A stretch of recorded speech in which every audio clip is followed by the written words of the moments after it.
కానీ ప్రీవియస్గా మనకి దిశ అని చెప్పేసి ఒక అమ్మాయి ఉంది.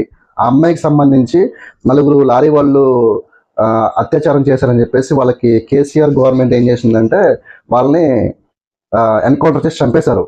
సో అట్లాగా ఎవడైతే చేశాడో వాళ్ళని ఎన్కౌంటర్ చేసేయచ్చు కదా, ఎందుకు వాళ్ళని అంత పోషిస్తారు? అంత క్రూరంగా ఒక మనిషిని చంపేస్తుంటే, రేప్ చేసి చంపేస్తుంటే అసలు ఎందుకు వదిలేస్తున్నారు వాళ్ళని? వాళ్ళ వల్ల సమాజానికి ఏంటి ఉపయోగం? సో నేను ఈ వీడియో ద్వారా చెప్పాల్సి వచ్చింది ఏంటి అంటే, ఖచ్చితంగా కోల్కతా కేసులో అమ్మాయి ఎవరైతే ఉన్నారో ఆ అమ్మాయికి న్యాయం చేయాలి.